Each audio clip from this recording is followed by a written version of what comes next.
All right, guys, here it is, 60-inch ID. So I'm gonna say it's probably about 68 or 69 inches OD. And I'm gonna cut this with the chainsaw rather than cut it with a Sawzall because it's so big. Here we go.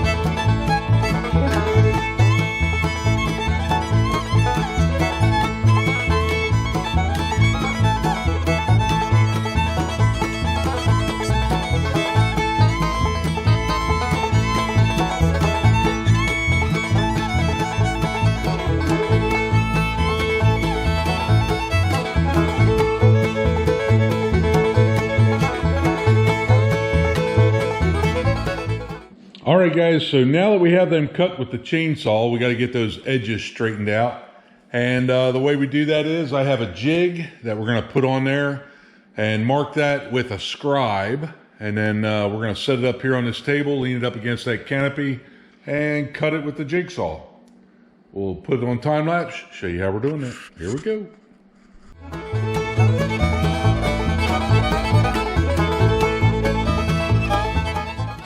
So my jig fits on there pretty good.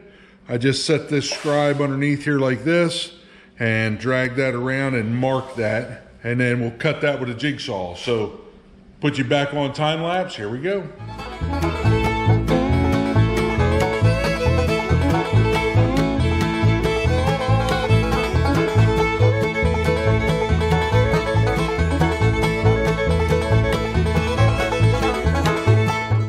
All right, so now I'll give you a closer look at this. There is my scribe line on the bottom, and here's my scribe line on the top. And as you can see, it goes from a little bit to a whole lot there. So the next step is going to be to set this up on that table and run that jigsaw right on that line that we just scribed in there. Here we go.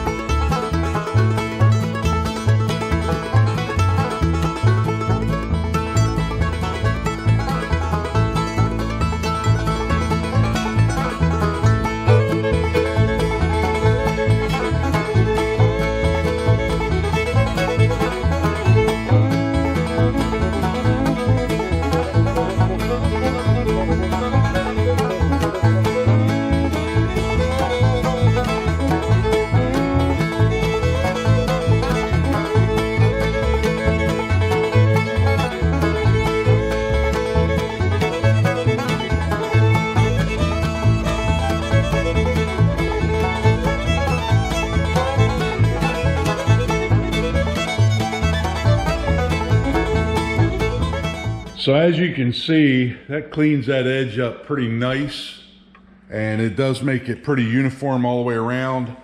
If I pick one of these pieces up, let me see if you can tell. You can see how different that was. You know, it went from nothing to a ½ inch to a ¼ inch to 3/8 of an inch. So, you know, it wasn't straight at all, but with us jigsawing it, that makes it pretty straight. The next step is we're going to set them right back over here on these benches, and I'm going to take a air sander and sand up any kind of differences that I see, try to make it even smoother than what it is. And then we're going to take that little round pad and knock all these little burrs off that you can see right there. I don't know if you can see them or not. But yeah, there's a lot of little burrs, so we'll take that sanding disc and knock those off. Here we go.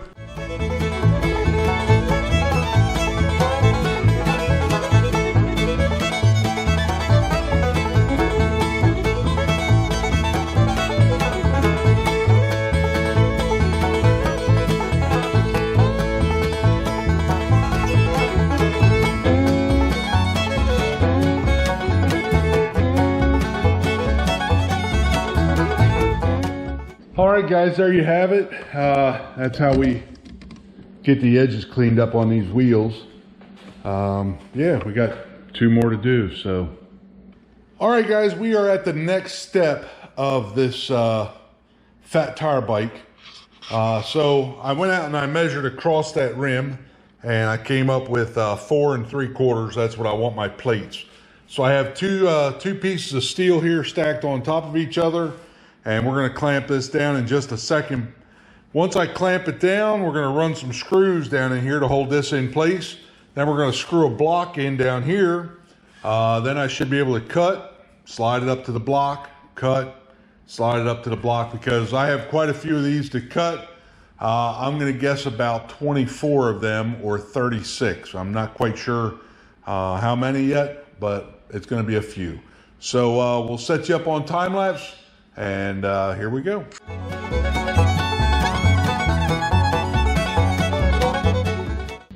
All right, guys, now that we have all those cut, and as you can see, some of them are flying over here onto the floor.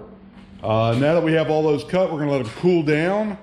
Then we're going to mount them in the vise over there, and with a grinder, we're going to round off all 4 of the corners and get those sharp edges off there. Once we do that, we're going to drill 2 holes, 1 on either end. I have to go out and check the maximum thickness on the rim, and we'll do that here in just a little bit. But yeah, we're going to drill some holes, get it ready to put some screws, and then we're going to make a jig up, cut the rods, and get this party started.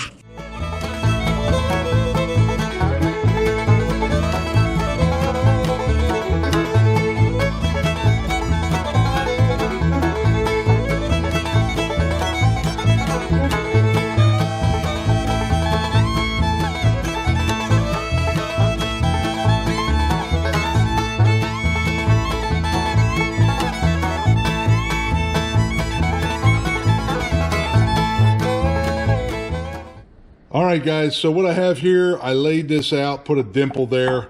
I'm going to set this in there, line it up, clamp this down to the table, and then I have a jig.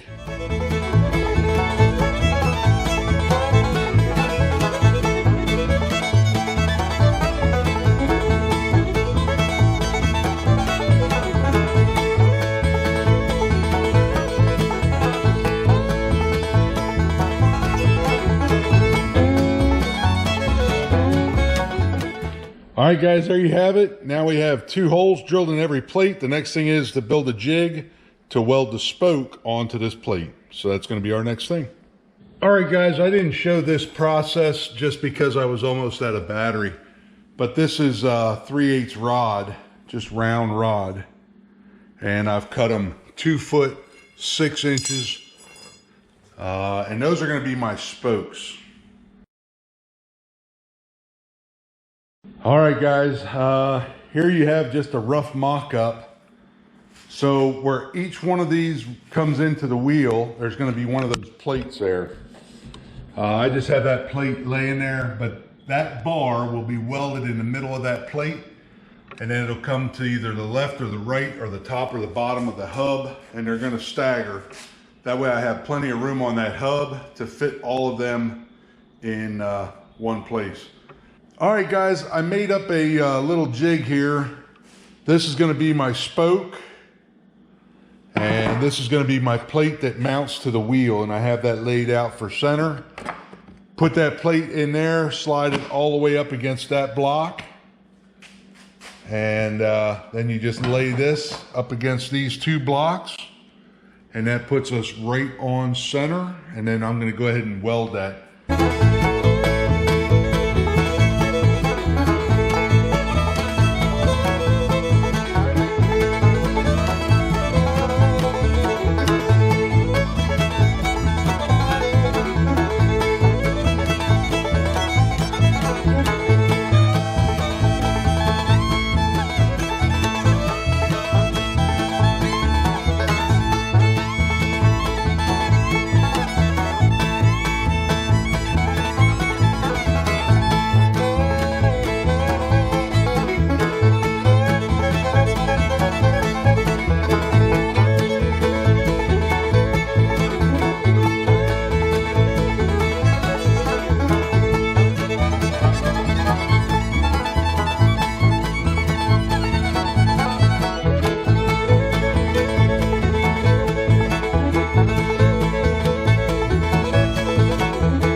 Oh, hey guys, if you didn't know, I'm 6'4", and this is gonna be my bicycle rim. So we got one of them kind of put together. I'm gonna have to, pull all these around and get them right. And then once I get them all where I need them, then we'll go ahead and put the hub in the center. And like I say, the hub has to extend out past the ends of the wheels, so that way we can put bearings and attach them to the bicycle. But yeah, this is a 5-foot inside diameter, so it's a little over 5-foot wheel. And the other night when I was out here drilling all these holes, because I have 32 plates, that's 64 holes that I had to drill. And while I was drilling those holes, I thought, hey, I might be working on something big here. No pun intended. But I thought maybe it would be a Guinness Book of World Records. Well, I went in to look at what the biggest rideable bicycle is, and no, we're nowhere close. We're building about a half-scale version of the Guinness Book of World Records. So, yeah, we're getting there. Got one wheel put together. We still have to weld up all the other spokes for the other rim, but this thing's come together pretty cool. Like I say, I'll space these out, get them right, put my hub in the middle, and then go from there. So here we go.